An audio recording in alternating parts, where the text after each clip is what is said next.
Ravi Prakash Siliconandhra hospital Kuchipudi super speciality వైద్య సేవలు పూర్తిగా ఉచితం.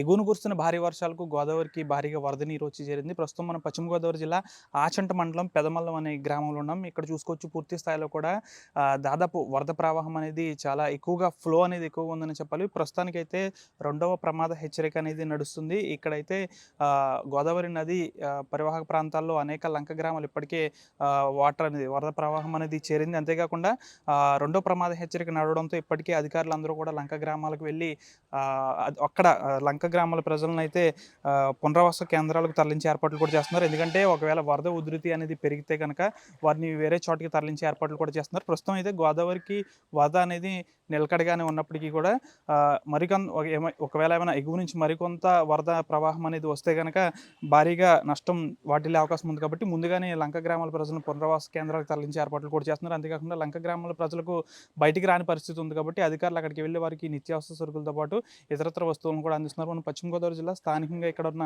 పెదమల్లం అనే ఒక గ్రామంలోనే ఇక్కడ గోదావరి నదీ ప్రవాహ ప్రాంతం పక్కనే ఒక ఆలయం ఉంటుంది, మాచేనమ్మ అమ్మవారి ఆలయం. ఈ ఆలయం పూర్తిగా కూడా గోదావరికి వరద వస్తే చాలు జలదిగ్బంధంలో చిక్కుకుంటుంది. ప్రస్తుతం ఇక్కడ ఆలయ అధికారులు అయితే ప్రస్తుతానికైతే ఇక్కడ దర్శనాలను అయితే నిలిపివేశారు. నిన్న ఆదివారం భక్తుల రద్దీ కూడా అధికంగా ఉంటుంది. అయినప్పటికీ కూడా ఇక్కడ దర్శనాలు కూడా నిలిపివేశారు. ఈరోజు కూడా గోదావరికి వరద ప్రవాహం ఎక్కువ ఉండడంతో పూర్తి స్థాయిలో కూడా దర్శనాలను కూడా నిలిపివేశారు.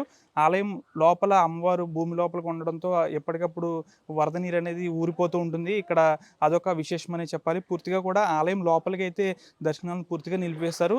ఈ వరద అంతా నీరు చివరికి చేరే వరకు కూడా చాలా టైం పడుతుంది. కాబట్టి ఆలయ అధికారులు అయితే ముందుగానే ఇక్కడ స్నానాలు అనేవి నిషేధించారు. అంతేకాకుండా దర్శనాలను కూడా నిలిపివేస్తున్న పరిస్థితి. ప్రస్తుతం ఆలయ పూజారి కూడా మనతో ఉన్నారు. ఎప్పుడు వరద వచ్చినా ఇదే పరిస్థితి నెలకొంటుంది ఆలయం. ప్రతి సంవత్సరం కూడా ఎలా జరుగుతుందండి. ప్రతి ఆషాఢ మాసం, ప్రతి శ్రావణ మాసంలో కూడా గోదావరిలో ఎప్పుడు వస్తాం ఆల్మోస్ట్గా అలా వస్తూ ఉంటుంది. ప్రతి సంవత్సరం కూడా అలా జరుగుతుంది. అమ్మవారికి గోదావరి తగలాలని ఒక ఏమన్నా ఉంటుందా? ప్రతి సంవత్సరం కూడా అమ్మవారి విగ్రహం నుంచి గోదావరి నీరు వెళ్ళాలని చెప్పి ఆవిడ కోరిక అనమాట. ఎందుకంటే వర్షం వస్తే వర్షం పడాలి, ఎండ వస్తే ఎండ పడాలి, గోదావరి వచ్చినా కూడా అమ్మవారి విగ్రహం నీరు వెళ్ళాలని చెప్పి ఆవిడ కోరిక. ఎందుకంటే మన గోదావరి నదిలో ఎన్ని నదుల్లో వచ్చి మన గోదావరిలో కలుస్తుంది కాబట్టి అన్ని నదుల్లో నీరు కూడా అమ్మవారి విగ్రహం వెళ్ళాలని ఆవిడ కోరిక అనమాట.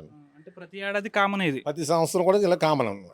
అంటే ఎప్పుడైనా వరద రాకుండా ఏమన్నా పరిస్థితులు అలాంటివి ఏమైనా ఉన్నాయి? ఇప్పుడు ప్రతి సంవత్సరం వస్తుంది, రాకుండా ఉన్నాయి. అది ఒకసారి ఏమో ఎంతో ఉధృతంగా వస్తుంది, ఒక్కోసారి ఇంకా ఉధృతంగా వచ్చేది.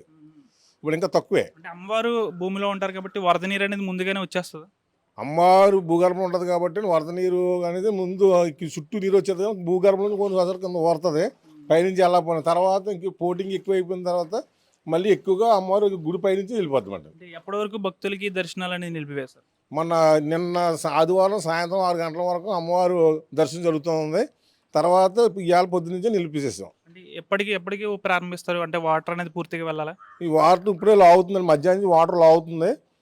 ఇది రేపొద్దున కొంత మండపం తేలిపోయే అవకాశం ఉందని, తేలిపోయిన తర్వాత రేపొద్దున దర్శనాలు మళ్ళీ వచ్చే అవకాశం ఉందండి. పూర్తిగా ఈ ఆలయంతో పాటుగా చుట్టుపక్కల ఉన్న గ్రామాల్లో లంక గ్రామాలన్నీ కూడా ఇప్పటికే జలదిగ్బంధంలో చిక్కున్నాయి. ఇటు దొడ్డుపట్లతో పాటు మరికొన్ని ప్రాంతాల్లో కూడా తమలపాకు తోటల్లో కూడా నీరు అనేది భారీగా ప్రవహిస్తుంది. అయితే ప్రస్తుతానికైతే రెండో ప్రమాద హెచ్చరిక అనేది నడుస్తుంది. నిన్నటితో పోల్చుకుంటే గోదావరి ఉదయం పెరిగింది, కానీ ప్రస్తుతానికి చూసుకుంటే కాస్త గోదావరి వరద ఉధృతి తగ్గుముఖం పట్టింది. అయినప్పటికీ కూడా క్షేత్రస్థాయిలో జిల్లా కలెక్టర్ స్థాయి నుంచి ఎస్పీ వరకు కూడా అందరూ కూడా గోదావరి వరద ప్రవాహాన్ని ఎప్పటికప్పుడు అంచనా వేస్తూ అధికారులను అయితే అప్రమత్తం చేస్తున్నారు. ముందుగా లంక గ్రామాలు పూర్తి స్థాయిలో కూడా మెడికల్ క్యాంపులు నిర్వహిస్తున్నారు. లంక గ్రామాల ప్రజలకు ఎటువంటి ఇబ్బంది లేకుండా అన్ని చర్యలు చేపడుతున్నారు.